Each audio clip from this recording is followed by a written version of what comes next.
Welcome to South City PCMB और मैं आपका बायोलॉजी मेंटर नागेंद्र साहब। माय फ्रेंड्स, हमारा जो चैप्टर भी स्टार्ट हुआ था न्यू, वो चैप्टर था हमारा बायोटेक्नोलॉजी। और उस बायोटेक्नोलॉजी में हमने एक लेक्चर को लिया था जहां पर कि हमने बायोटेक के इंट्रोडक्शन से इंट्रोड्यूस हुए थे।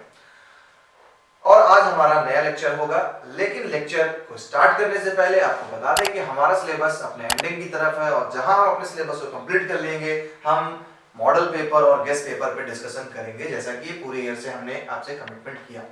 सिलेबस कंप्लीट होने के पहले भी हम लोग चैप्टर को फिनिश करने के बाद भी अपने कुछ एमसीक्यूज पे डिस्कस करेंगे, कुछ नीट में आए हुए इस चैप्टर से क्वेश्चंस के बारे में भी डिस्कशन करेंगे, लेकिन आपको इंतजार करना पड़ेगा हमारे चैप्टर के एंड पे। बस आपको ये सारी चीजें मिलती रहेंगी, फ्री ऑफ कॉस्ट मिलती रहेंगी, लेकिन हमारे चैनल साउथ सिटी पीसीएमबी को सब्सक्राइब करना ना भूलें। अगर आपने फॉलो कर लिया है तो बहुत अच्छी बात है, अपने फ्रेंड से शेयर करें। और अगर आप न्यू व्यूअर्स हैं तो हमारे इस चैनल को सब्सक्राइब करें। इससे टाइमली आपको physics, chemistry, math and bio के लेक्चर्स चैप्टर वाइज और टॉपिक वाइज मिलते रहेंगे और आपके एकेडमिक सीजन के लिए एक अच्छी तैयारी पे हम जोर दे रहे हैं। तो चलिए स्टार्ट करते हैं आज का लेक्चर, जो कि हमारे चैप्टर बायोटेक्नोलॉजी पे है। और आज का टॉपिक हमारा है tools of recombinant DNA technology. पहला टूल्स की बात हम करें तो टूल्स हमारे लिए बड़े इंपॉर्टेंट होते हैं, चाहे वो किसी भी फील्ड में ले लें। विदाउट टूल्स हम कुछ नहीं कर सकते। तो टूल्स में हम बात करेंगे कि जैसा कि मैंने लास्ट टाइम आपको बताया था कि हमारा जो बायोटेक्नोलॉजी का जो मेथड था, जहां पर हम अपने डीएनए के साथ हेरफेर करते हैं, मैनिपुलेशन करते हैं डीएनए के साथ, वो किसी भी ह्यूमन वेलफेयर के लिए हो या फिर हम किसी प्लांट की प्रोडक्टिविटी को बढ़ाने के लिए कर रहे हो, हम इन चीजों को करने के लिए किसी न किसी टूल्स की हेल्प लेंगे। और वो टूल्स हमारे हैं आज के लेक्चर के हमारे टॉपिक रिकॉम्बिनेंट डीएनए टेक्नोलॉजी के टूल्स। तो चलिए पहले टूल्स के बारे में बात कर लेते हैं। टूल्स क्या क्या है हमारे, देखिए टूल्स में जैसा कि हमने बताया कि किसी डीएनए को कट करना है या डीएनए को लाइगेट करना है यानी जोड़ना है, तो वहां पर हमारे टूल आएंगे। मैं आपको एक ब्लैंक पेज लेकर के उस टूल के बारे में पहले जनरल इंट्रोडक्शन दे दूं, तब हम चलेंगे अपने टॉपिक पे।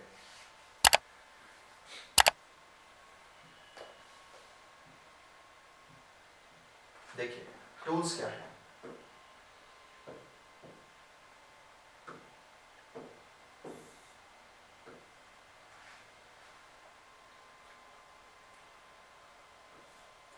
टूल्स है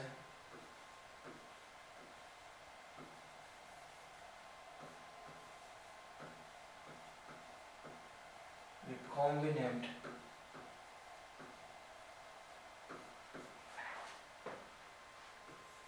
डीएनए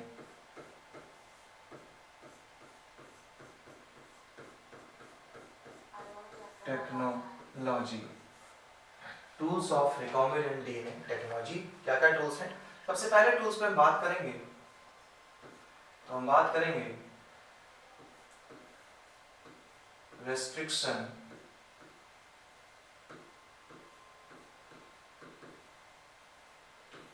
एंजाइम्स पे, रेस्ट्रिक्शन एंजाइम्स। दूसरे पे हम बात करेंगे हमारे वेक्टर पे। तीसरी चीज पे हम जाएंगे हमारे होस्ट पे। होस्ट कैसा होना चाहिए वो भी हमारे टूल्स है। फोर्थ स्टेप पे हम बात करेंगे हमारे लाइगेजेस एंजाइम के।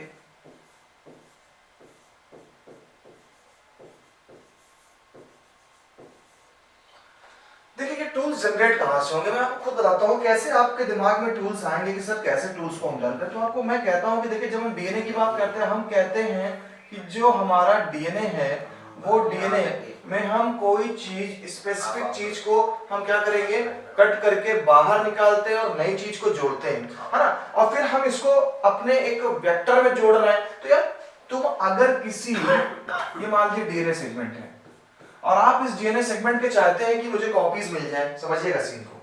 आपके पास ये डीएनए सेगमेंट है, मैं इसको यहां से इरेज करता हूं, कलर चेंज करो इससे आपको समझ। देखिए बहुत बेसिक थीम बताने जा रहा हूं आपको। टूल्स दिमाग में कैसे आए, कह रहे यार टूल्स कैसे लर्न होंगे हमको। सबसे पहले आप एक आइडिया बना लीजिए। आप कहते हैं रिकॉम्बिनेंट डीएनए टेक्नोलॉजी का मतलब क्या है? रिकॉम्बिनेंट डीएनए बनाना।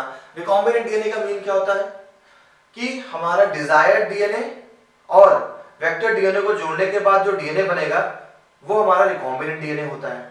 तो हम कहते हैं, मान लीजिए ये आपके पास एक ए नाम का डीएनए सेगमेंट है, आप चाहते हैं कि इसकी ढेर सारी कॉपी आपको मिल सके। अच्छा, कॉपी ढेर सारी मिल सके तो आपने क्या किया, आपने डीएनए के सेगमेंट को सोचा किस चीज में जोड़ा है, क्योंकि डीएनए सेल्फ में रेप्लिकेट नहीं कर सकता सेल के बाहर। तो आपने कहा यार इसको किस चीज में अटैच किया जाए कि ये उसके साथ जुड़ करके कॉपी होता रहे। आपने क्या किया, एक वेक्टर डीएनए को लिया। ये वेक्टर डीएनए आपका प्लाज्मिड है। ये वेक्टर डीएनए आपका क्या है, ये प्लाज्मिड है। आपने ले लिया वेक्टर डीएनए। अब आप कह रहे हैं यार इसको कट करें तो हम यहाँ पर इसको जोड़े, तो भाई आपको कैंची तो चलेगी नहीं डीएनए में, बिकॉज़ डीएनए क्या है, तो लिक्विड फॉर्म में है, केमिकल है। तो यहाँ पर आपने इसको कट करने की जरूरत पड़ेगी। अब आपको यहाँ पे जब इसको कट करने की जरूरत पड़ रही है तो आपको चाहिए एंजाइम, चाहिए यानी पहले कट करना है। तो आपने कटिंग के लिए जो एंजाइम यूज किया वो हो गया रेस्ट्रिक्शन एंजाइम। कट करना है, एक स्पेसिफिक प्लेस पे कट करना है, तो उसके लिए जो एंजाइम आया वो क्या हो गया, रेस्ट्रिक्शन एंजाइम। ठीक है भाई, आपने करने के बाद क्या किया, आपने डीएनए के पीस को कट कर लिया। ये आपका डीएनए का पीस कट हो गया। किससे कट हुआ, रेस्ट्रिक्शन एंजाइम से। अब आप क्या करेंगे, यार कट तो कर दिया है, अब इस डीएनए के सेगमेंट को, यानी जो हमारा डिजायर्ड डीएनए है, इस सेगमेंट को जोड़ना है। इस सेगमेंट को जोड़ना है, इसमें लाइगेट करना है। तो आपने क्या किया, आप एक एंजाइम ले आए और उस एंजाइम का नाम पड़ गया लाइगेजेस। जब आप इस डीएनए सेगमेंट को इसके साथ मिक्स कर देते हैं और एंजाइम गिरा देते हैं, एंजाइम रिलीज कर देते हैं, तो ये सेगमेंट अपने आप जुड़ जाते हैं। ये सेगमेंट अपने आप जुड़ गया। तो जो काटने के लिए आ गया रिस्ट्रिक्शन एंजाइम, एक टूल आपके दिमाग में आ गया यार कि अगर डीएनए को कट करना है तो कोई एंजाइम चाहिए।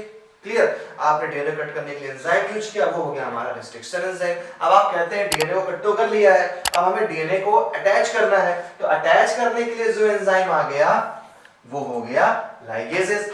तीसरा आपका प्लाज्मिड यानी वेक्टर। वेक्टर आपके साथ है, यहाँ पर तीन चीजों की जरूरत पड़ी आपको।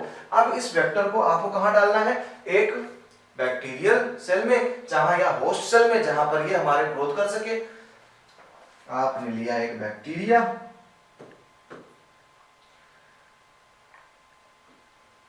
आपने ले लिया एक बैक्टीरिया। अब आपने क्या किया, इस बैक्टीरिया में इस डीएनए को एंटर कर दिया। इस डीएनए को हमने क्या किया, इसमें एंटर कर दिया। ये हमारा हो गया होस्ट सेल। ये देखिए हमने एंटर कर दिया,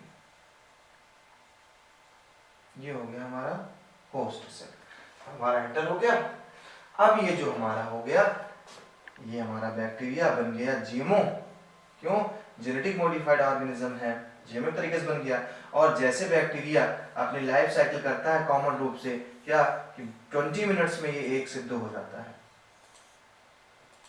20 मिनट्स में ये 1 से 2 जाता है। तो 20 मिनट्स में हमारा जो 20 मिनट्स में हमारा डीएनए 1 से 2 हो जाएगा, ठीक है, डीएनए कॉपी बनने लगी। तो जब आप इस चीज को ध्यान में रखेंगे कि हमें पहले डीएनए कट करना है स्पेसिफिक प्लेस पे, देन डीएनए को जोड़ना है उसी स्पेसिफिक प्लेस पे, देन कट एंड जोड़ने के बाद हमें उसके लिए एंजाइम चाहिए, तो आपके दिमाग में आ जाएगा कि हमें पहले काटने के लिए एंजाइम चाहिए, फिर जोड़ने के लिए एंजाइम चाहिए। अब जोड़ किस में रहे हैं, किसी ऐसे डीएनए में जो बैक्टीरिया में ग्रोथ कर सके तेजी से, तो हमने उसके लिए वेक्टर ढूंढ लिया, प्लाज्मिड बेसिकली यूज करते हैं। और इसको हमें एक सेल में डालना है जहां पर ये ग्रोथ करे, वो हमारी होस्ट सेल हो जाएगी। इस तरीके से हम क्या करेंगे, अपने इसको कंप्लीट करेंगे। इस तरीके से हम रिकॉम्बिनेंट डीएनए बनाते हैं, ठीक है। तो ये हमारे 4 होस्ट हो गए। आगे चलते हैं।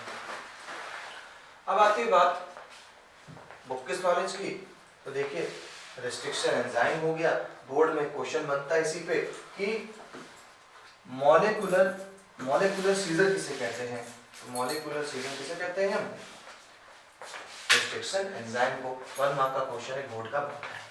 Second cloning vector, cloning vector हमारा वही वेक्टर कि जो क्या करेगा, जिसके साथ हम अपने डीएनए को अगर अटैच कर दे तो वो उसकी कॉपी डुप्लीकेट तैयार करेगा। कॉम्पिटेंट होस्ट, होस्ट मतलब किस में हम अपना ये रिकॉम्बिनेंट डीएनए डालें, उस ऑर्गेनिज्म को हमें चूज करना पड़ेगा। तो उस ऑर्गेनिज्म के लिए हमारा क्या आ जाएगा, हमारा बैक्टीरिया आ जाएगा, जिसमें हम इसको एंटर कर सकेंगे। तो ये 3 आपके पास क्या है, 3 ये आपके बन गए हैं क्या, टूल्स हो गए हैं जो कि रिकॉम्बिनेंट डीएनए टेक्नोलॉजी में आप यूज करेंगे। चलिए एक एक टूल से चलते हैं डेप्थ में। तो सबसे पहले हम आ जाए रेस्ट्रिक्शन एंडोन्यूक्लियस पे, जिसे मॉलिक्यूलर सीजर का नाम दिया जाता है। तो these are the enzyme which cut DNA at specific sites into the fragments। देखिए ये जो डीएनए हमारा मॉलिक्यूलर सीजर है यानी हमारा रेस्ट्रिक्शन एंजाइम, ये 2 टाइप्स के होते हैं। ये 2 टाइप्स के एंजाइम होते हैं। एक होते हैं जो डीएनए को, मैं इसको बताता हूं अपने स्टाइल में, जो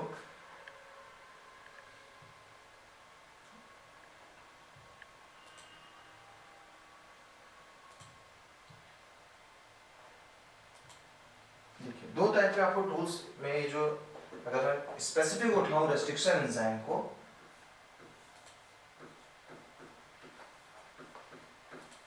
रेस्ट्रिक्शन एंजाइम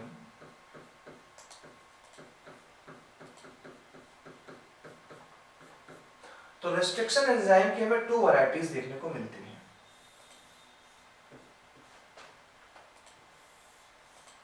एक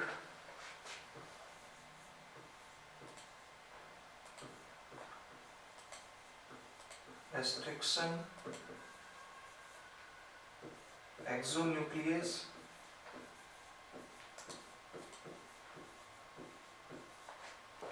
सेकेंड रेस्ट्रिक्शन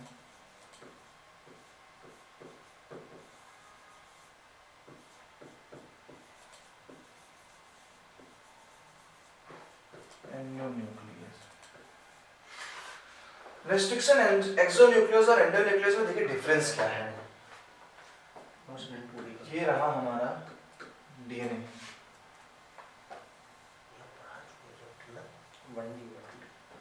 ये रहा हमारा डीएनए, ये रहा हमारा डीएनए,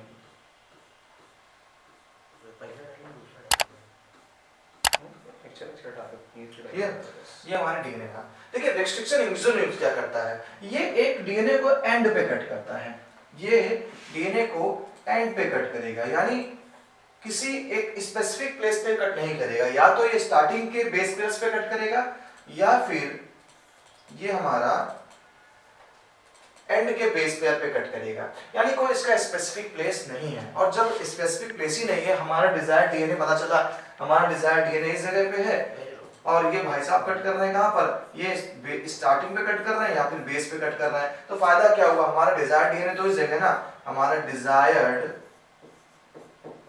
हम कहते हैं हमारा डिजायर्ड जीन या डिजायर्ड डीएनए, तो वो कहां पर है, इस जगह पे, और आप कट कर रहे हैं स्टार्टिंग पे या एंड पे, सिंपल सी बात है यार, ये मॉलिक्यूलर सीजर हमारे लिए बेकार हो जाएगा। तो काम कौन सा आने वाला है, एंडोन्यूक्लियस, क्योंकि एंडोन्यूक्लियस की खास बात क्या है कि ये एंडोन्यूक्लियस एक स्पेसिफिक प्लेस पे, अगर हमारा यहाँ पर डिजायर्ड डीएनए है तो एक स्पेसिफिक प्लेस पे वो हमारे डीएनए को कट करेगा, इसलिए ये रेस्ट्रिक्शन एंडोन्यूक्लियस हमारे लिए जरूरी बन जाता है। अब आती है बात, सर ये चीजें आई कहां से, ये डिस्कवर कहां से, ये एंजाइम मिले कहां से, तो भाई देखिए ये एंजाइम मार्केट में बनाए नहीं जाते हैं, ये एंजाइम की कहानी कहां से हुई, तो आपको बता दूं उस कहानी को, ध्यान सुनिएगा जरा। हमारे जो बैक्टीरियाज होते हैं, ये हमारा बैक्टीरिया है, और इस बैक्टीरिया के पास,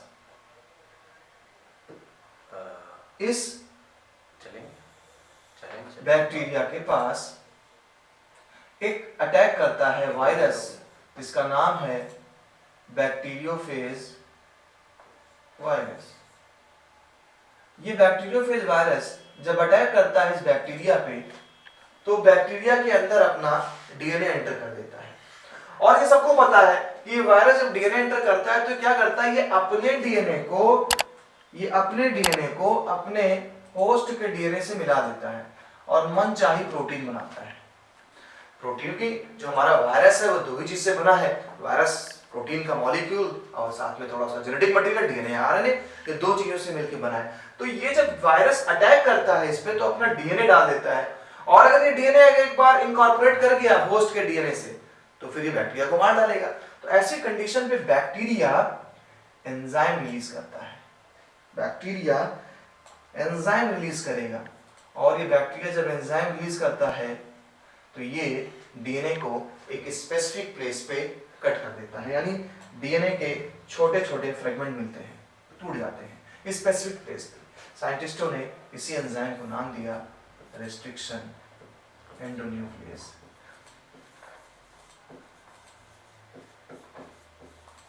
रेस्ट्रिक्शन एंडोन्यूक्लियस इस एंजाइम को नाम दिया गया, और ये आज तक अभी तक में लगभग 900 एंजाइम डिस्कवर किए गए हैं। इसीलिए हम मनचाही प्रोटीन, हर कोई प्रोटीन मनचाही नहीं बना सकते हैं। अब समझिएगा जरा दिमाग से, 900 रेस्ट्रिक्शन एंजाइम्स हैं, यानी हम 900 टाइप ऑफ जीन सेगमेंट को कट कर सकते हैं एक स्पेसिफिक प्लेस पे। क्यों? क्योंकि हमारे पास स्ट्रेन नहीं है इसके, केवल 900 टाइप के एंजाइम हमें मिले हुए हैं, लेकिन ये भी काफी होते हैं, इसलिए हम मनचाही प्रोटीन नहीं बना सकते, नहीं कि हम ह्यूमन के अस्तित्व को बदल देंगे। हाँ, हम केवल उतना ही चेंज कर पाएंगे जिस जगह पे हमारे 900 रेस्ट्रिक्शन एंडोन्यूक्लियस एंजाइम कट कर पाएंगे, सिर्फ वही जगह पर। तो ये एक अंदर की बात है। तो हमारे लिए जो एंजाइम जरूरी हो गया रेस्ट्रिक्शन एंडोन्यूक्लियस, वो इसलिए जरूरी हो गया क्योंकि ये हमारे स्पेसिफिक प्लेस पे कट करता है। मैं आपको भी एक एंजाइम एग्जांपल लेके चलता हूँ उस पर, कि जो हमारे बोर्ड के लिए इंपॉर्टेंट है। तो आई थिंक रेस्ट्रिक्शन एंडोन्यूक्लियस समझ गए होंगे, एक बार इसको नोट करिए।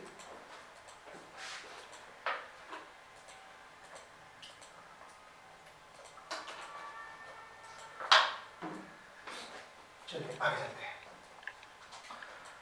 अब रेस्ट्रिक्शन एंडोन्यूक्लियस एंजाइम के नाम कैसे रखे जाएं? तो बोर्ड एक क्वेश्चन पूछता है कि what is the process of nomenclature of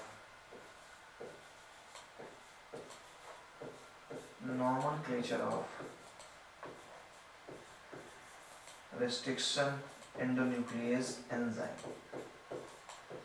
चलिए सबसे पहले आपको बता दूं कि एंजाइम का नाम कैसे रखा गया रेस्ट्रिक्शन एंडोन्यूक्लियस एंजाइम का। आप डिफरेंस तो समझ ही गए कि क्या डिफरेंस है।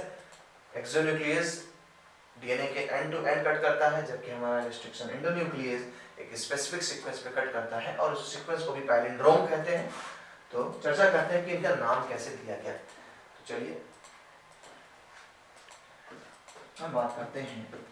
ये बेटा एग्जाम में क्वेश्चन पूछा जाता है, इसलिए इसको मैंने रखा है nomenclature of restriction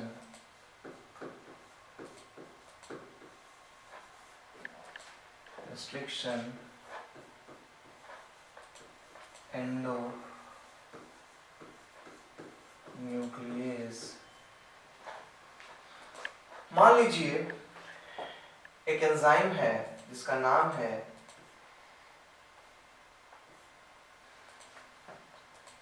eco are first, ये एक नाम है, ये एक रेस्ट्रिक्शन एंडोन्यूक्लियस एंजाइम है।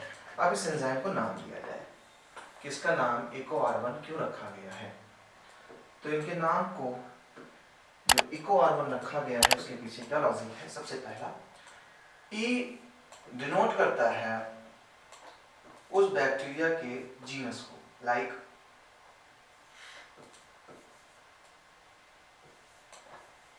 एस्केरेशिया, ये क्या है, genus of bacteria, genus. CO, ये सीओ डिनोट करेगा उस बैक्टीरिया की स्पीसीज को, मींस कोलाई, ये स्पीसीज होगा। आर, ये जो लेटर है, ये डिनोट करेगा स्ट्रेन, किस टाइप का स्ट्रेन है, क्या इसकी स्ट्रेनिंग पावर है, स्ट्रेन। और जो रोमन टर्म में आप ये देख रहे हैं, first it's denote discovery number.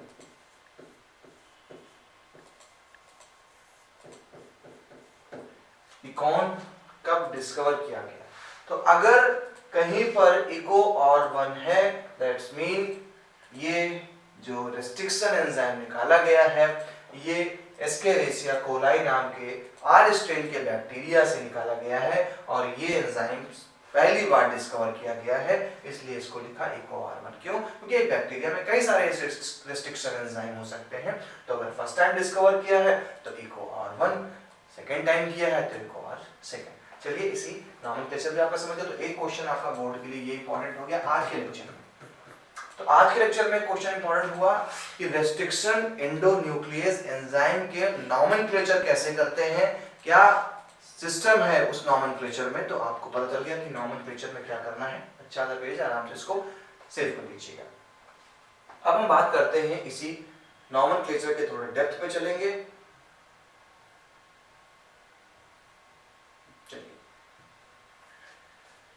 In 1963, two enzymes responsible for restriction growth of bacteriophage in E. coli were isolated. One enzyme added methyl group to DNA, the other restriction endonuclease cut DNA. एक methyl group को add कर रहा था DNA के साथ और एक क्या कर रहा है, डीएनए को स्पेसिफिक प्लेस पे कट कर रहा है। More than 900 restriction enzyme, जैसा कि मैंने बताया आपको कि 900 restriction enzyme have been isolated from over 230 strains of bacteria। 230 bacteria के स्ट्रेन, यानी एक तरीके की उनकी स्पीसीज है, जैसे कि हम लोगों में मेल फीमेल है, ऐसे यहाँ पे स्ट्रेन बोला जाता है, तो कोई जेंडर स्पेशलाइज नहीं हो पाता। सो 900 restriction enzyme डिस्कवर किए गए हैं और उसमें जैसा कि मैंने एग्जांपल दिया आपको इको-R1, तो Eco denotes genus, CO denotes species, R for strain and I या फर्स्ट रोमन टर्म में आपको क्या करना, आइसोलेट किया गया, कब कौन सा डीएनए आइसोलेट किया गया। फर्स्ट लेटर इंडिकेटर है, सारी चीजें वही है, इसको नोट करिए, देखिए जल्दी से।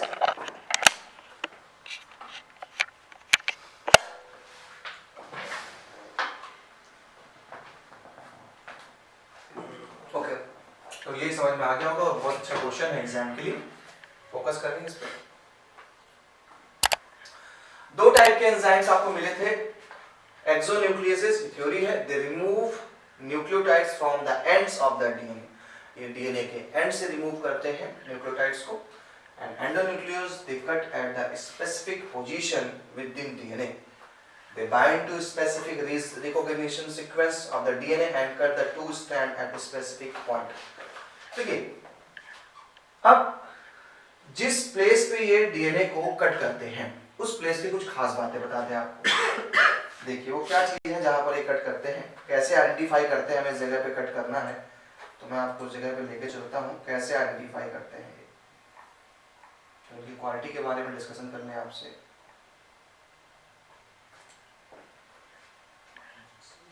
देखिए how they recognize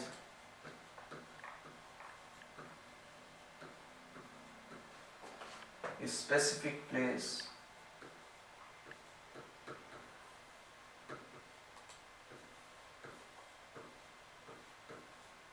in DNA।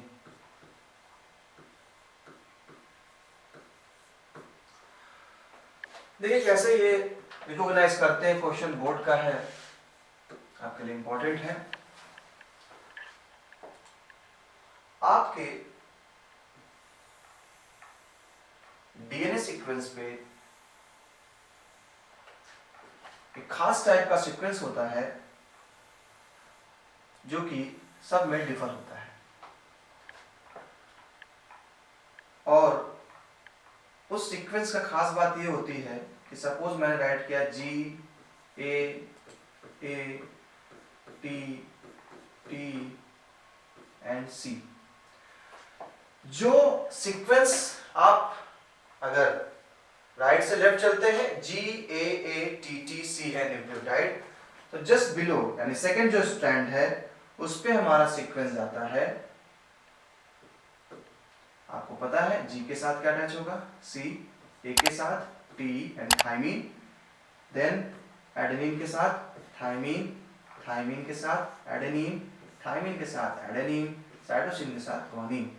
अगर आप देखें सीक्वेंस को ध्यान से तो आप देखेंगे कि जो आप अपर वाली थ्रेड में पढ़ रहे हैं स्ट्रैंड में GAATTC, उधर से आएंगे तो देखिए GAATTC, ऐसे सीक्वेंस हमारे डीएनए में पाए जाते हैं, हम सभी के डीएनए में पाए जाते हैं। वो कुछ छोटे न्यूक्लियोटाइड्स के या कुछ ज्यादा न्यूक्लियोटाइड्स के हो सकते हैं। ऐसे सीक्वेंस को हम बोलते हैं पैलिंड्रोमिक, पैलिंड्रोमिक सीक्वेंस। हमारा ये सीक्वेंस क्या बन गया, पैलिंड्रोमिक सीक्वेंस बन गया। तो जो हमारा रिस्ट्रिक्शन एंजाइम है ना, वो रिस्ट्रिक्शन एंजाइम इन पैलिंड्रोमिक सीक्वेंस को ढूंढता है, और इन पैलिंड्रोमिक जो कि हमें ये स्पेसिफिक है, इन पैलिंड्रोमिक सीक्वेंस को देख करके वो इसे कट करता है। इस तरीके से हमारे जो रिस्ट्रिक्शन एंजाइम्स हैं वो रिकॉग्नाइज करते हैं। हर एक एंजाइम का अपना अलग है, इकोआर1 का अपना अलग कट करने का तरीका है, हिंड का अपना अलग कट करने का तरीका है। इसी तरीके से हमने लगभग 900 या थोड़े बहुत इससे ज्यादा एंजाइम्स को रिसर्च पे रखा है और उनकी डिस्कवरी कर ली है कि अगर हमें ये सेगमेंट कट करना है तो हम इस एंजाइम को उस डीएनए में डाल दें, वो एंजाइम उस डीएनए को वहां पे कट कर देगा, कोई हमें कैंची चाकू चलाने की जरूरत नहीं है। तो ऐसे पैलिंड्रोमिक सीक्वेंस पे कट करता है। तो स्पेसिफिक टाइप का जो हमारा सीक्वेंस है उसे हम पैलिंड्रोमिक सीक्वेंस कहते हैं। इसी को स्पेसिफिक प्लेस बोलते हैं, इसी को रिकॉग्निशन साइट बोलते हैं। तो याद रखना है सारे टर्म एक हैं, बस आपको क्या करना है, पैलिंड्रोमिक सीक्वेंस याद रखना है कि यहाँ पर जो चेन ऊपर चलेगी 3 प्राइम से 5 प्राइम में, वही 5 प्राइम में 3 प्राइम में सेम लेटर्स आएंगे। जैसे अगर हम एक टर्म को यूज करें, बचपन में बड़ा हम लोग बोलते थे, एक टर्म होता था डालडा।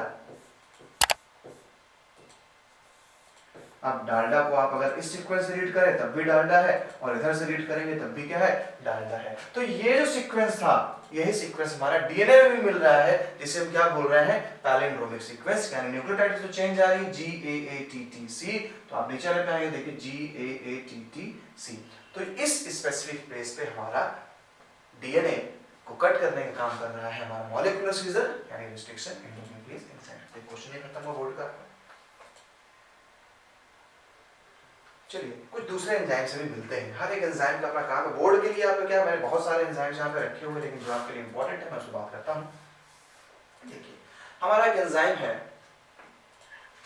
हिंड सेकेंड, देख रहे हैं, ये हमारा एंजाइम है हिंड सेकेंड।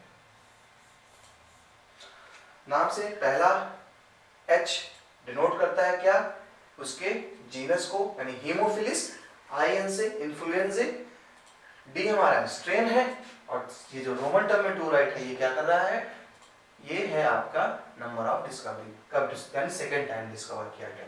ऐसे कई सबके रिकॉग्नाइजेशन होते हैं। आप लर्न किससे किससे कर डालिए, मैं उसको मार्क कर देता हूँ। देखिए एक हो गया बाम, बाम नाम की एक फिश भी आती है।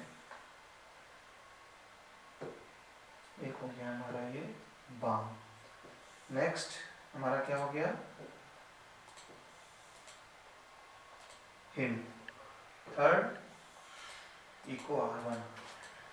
3 हमारे सिलेबस के लिए इंपॉर्टेंट है, जिसमें सबसे ज्यादा जो पूछता है क्वेश्चन बोर्ड से वो इकोआर1 के बारे में पूछता है कि इकोआर1 अगर एंजाइम है तो इसका कटिंग जो है, मतलब पैलिंड्रोमिक सीक्वेंस है, वो किस पॉइंट पे कट करता है। देखिए इस पॉइंट पे कट करता है, GAATTC, इधर चले GAATTC, क्लियर। अब अगर हिंड की बात करें, हिंड थर्ड, तो हिंड थर्ड किससे कर रहा है, देखिए AAGCTT, AAGCTT, वही पैलिंड्रोमिक सीक्वेंस है। बाम H1 पे बात करें तो देखिए इसका क्या है, GGATCC, उधर चले GGATTC। तो ये हमारे, तो आप एक चेन लर्न कर लेंगे, उसके बाद आपको दूसरी चेन लर्न रहेगी। हालांकि बोर्ड के उससे नजरिए से बताऊं तो इकोआर1 ही आपको लर्न करना है, क्योंकि बोर्ड एग्जाम में इकोआर1 ही चर्चा करता है, ठीक है। तो ये रिस्ट्रिक्शन साइट हो गए। अब मैं आपको दिखाता हूँ कि कैसे एंजाइम कट करता है रिस्ट्रिक्शन एंडोन्यूक्लियस, और लाइगेजेस जोड़ने में कैसे हेल्प करते हैं।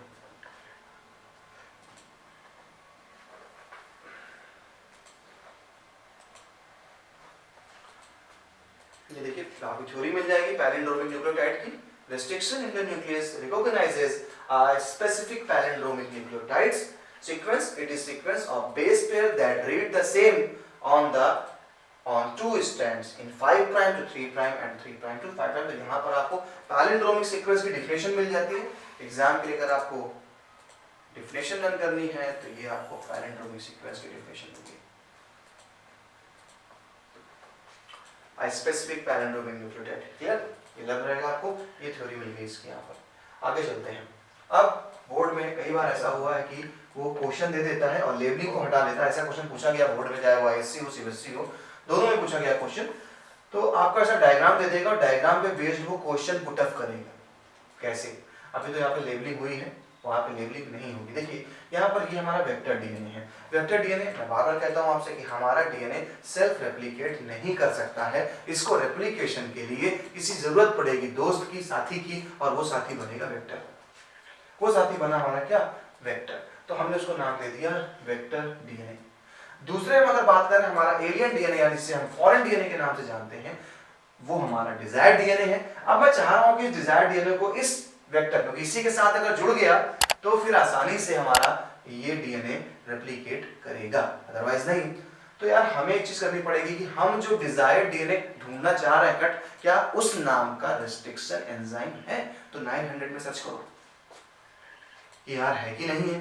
अगर मिल जाता है सो गुड, तुम्हारा काम बन गया। तुमने क्या किया, देखा कि यार हाँ हमारे लिए ये डिजायर्ड डीएनए है, हमें इसके हिसाब से प्रोटीन बनानी है, हमें इसकी कॉपीज चाहिए कैसे भी चाहिए। तो आपने क्या किया, फॉरेन डीएनए ले लिया। कोड क्या था? GAATTC CTTAGG। अगर उधर देखें तो सेम पैलिंड्रोमिक सीक्वेंस था, हमने अपना ये फॉरेन डीएनए ले लिया। हमें कोई माइक्रोस्कोप लेके नहीं बैठना है उस जगह पे, ना कैंची लेके बैठनी है, हमने केवल डीएनए आइसोलेट करना है। अभी हम आपको पढ़ाएंगे नेक्स्ट लेक्चर पे कि क्या मैकेनिज्म क्या है, कैसे हम डीएनए को आइसोलेट करें, क्लियर?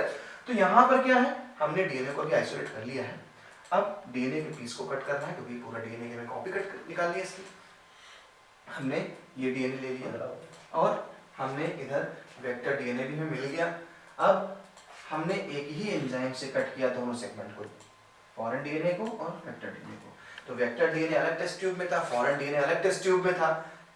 वेक्टर वाले डीएनए में हमने जो रेस्ट्रिक्शन एंजाइम डाल दिया, वही हमने अपने डिजायर्ड वाले में डाल दिया। वो दोनों को एक स्पेसिफिक प्लेस पे कट कर रहा। देखो यहाँ पर ये कट हुआ, देखिए यहाँ से सेक्शन कट किया, ये जी वाला इधर हो गया, निकल गया। देखिए हैंगिंग पोजीशन में कौन है? AATTC, देखिए इधर जुड़ा है, इधर ये A से कट कर दिया इसने। तो बेटा यहाँ के जो हाइड्रोजन बॉन्ड्स होते हैं ना, वो फ्री रहते हैं, और ये जब कट होता है कि एंजाइम, तो ये हाइड्रोजन बॉन्ड एक स्टिकी एंड का काम करते हैं, आसानी से जुड़ जाते हैं। तो इसी को देखिए दे दिया गया स्टिकी एंड्स। तो स्टिकी एंड्स क्या होते हैं, इस पे भी क्वेश्चन बोर्ड पूछ चुका है। तो फॉरेन डीएनए इधर वेक्टर डीएनए कट किया गया। अब हमारा जो स्टिकी एंड वाला जो था हमारा, यानी जो फॉरेन हमारा डीएनए था, वो कहाँ जुड़ेगा? वो जुड़ेगा हमारे वेक्टर डीएनए पे। लेकिन जोड़ने के लिए एक एंजाइम था, और उस एंजाइम का नाम था लाइगेजेस, याद होगा। अब हम क्या करेंगे, जैसे कट हुआ दोनों पार्ट रख करके इन पे सेक्रीट कर देंगे, डाल देंगे लाइगेज एंजाइम।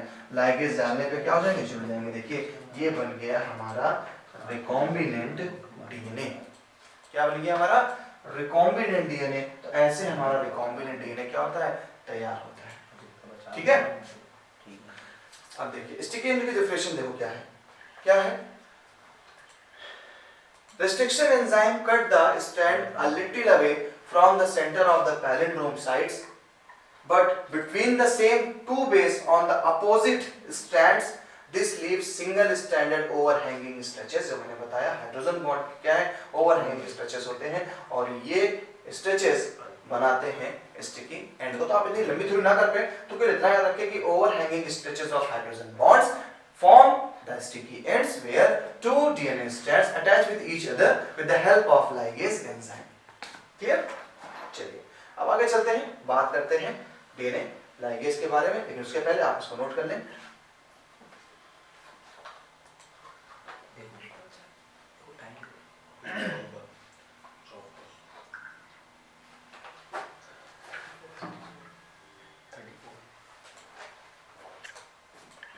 चलिए इसको आपने पॉज करके देख लिया होगा। आगे चलते बात करते हैं। Sticky ends form H bonds with their complementary cut counterpart. This stickiness facilitate action ligase, जो मैंने भी एंजाइम का नाम बताया था आपको।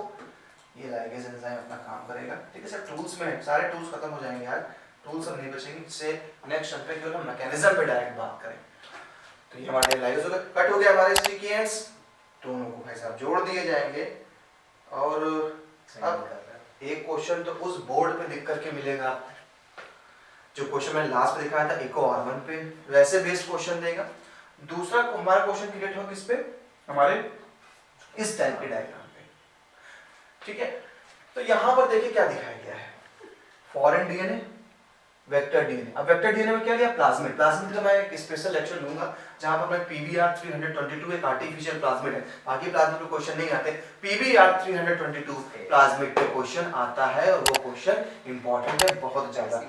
तो फॉरेन डीएनए ले लिया, वेक्टर डीएनए लिया, same restriction enzyme cutting both foreign DNA and vector DNA at specific place. देखिए यहां पे कट हुआ फॉरेन डीएनए, हमारे वही कट हुआ, और कट होने के बाद क्या हो रहा है कि एक स्टिकी एंड क्रिएट हो जाएगा। स्टिकी एंड क्रिएट होने के बाद आप क्या करते हैं, इनको ज्वाइन कर देंगे, आ गया प्लाज्मिड आपका बन गया, दोनों ज्वाइन हो गए, फॉरेन डीएनए और प्लाज्मिड डीएनए। अब जो बना हमारा रिकॉम्बिनेंट डीएनए बन गया। अब ये रिकॉम्बिनेंट डीएनए को हम ट्रांसफॉर्मेशन कर देंगे, डाल देंगे किसी सेल में। अब देखिए cell, host cell bacterial cell हो सकती है, होस्ट सेल हमारी मैमल्स की सेल हो सकती है, होस्ट सेल हमारी प्लांट सेल भी हो सकती है। हम उस पर अटैच करने के बाद हमारी डिवाइड होगी सेल्स, और डिवाइड होके डॉटर सेल्स बनती जाएंगी। तो चाहे तो हम अपने कल्चर मीडियम में डॉटर सेल्स तैयार करते रहें या उनके बने हुए प्रोडक्ट को यूज करते रहें। इस तरीके से हमारा ये सीन आगे चलता रहता है। तो अब यहाँ पर हमने तीनों चीजों की बात कर ली, जहां पर हमारे वेक्टर डीएनए हमारा क्लोनिंग साइट, हमारे जो होस्ट हैं, और जो हमारा रिस्ट्रिक्शन एंड न्यूक्लियस एंजाइम है, तीनों टूल्स की बात हो गई है। नेक्स्ट हमारा जो लेक्चर होगा वो लेक्चर हमारे होगा हमारे मैकेनिज्म पे क्या प्रोसेस है। लेकिन उसके पहले thanks for watching till and, और ऐसे ही हमारे साथ बने रहिए। अभी लेक्चर के फिनिश होने पर, यानी जब हमारा चैप्टर फिनिश हो जाएगा, हम कुछ इंपॉर्टेंट क्वेश्चन पे चर्चा करेंगे जो एकेडमिक भी होंगे और मेडिकल के बिहाफ पे भी होंगे। दोनों में क्वेश्चन मैं रखूंगा उस पर, जिससे आपकी प्रैक्टिस हो जाए चैप्टर की। बाकी सिलेबस के एंड होने पर तो हम आगे अपना रूटीन बनाए रखेंगे कि इससे हम मॉडल पेपर और गेस्ट पेपर कंप्लीट कर सकेंगे। तो यहाँ पर आपको याद दिला दूं एक बार फिर से कि हमने जो साइट पढ़ी थी वो साइट थी आज की क्या, सीक्वेंस साइट था हमारा, जो स्पेसिफिक प्लेस पे कट करने वाला रिकॉग्निशन साइट था। लेकिन पूरे लेक्चर में मैं दो क्वेश्चन पे आपको इंपॉर्टेंट बात करता हूं कि एक आपको लर्न करना है रेस्ट्रिक्शन एंडोन्यूक्लियस एंजाइम का नॉमेनक्लेचर, जो इंपॉर्टेंट है आपके लिए। सेकंड पॉइंट बनेगा वो डायग्राम बेस्ड क्वेश्चन, जहां पर स्टिकी एंड्स बन रहे थे। ये दो क्वेश्चन आज के लेक्चर में बोर्ड में आपको देखने को मिल सकते हैं। तो चलिए मुलाकात करेंगे नेक्स्ट लेक्चर में एक नए टॉपिक के साथ, तब तक के लिए बाय बाय।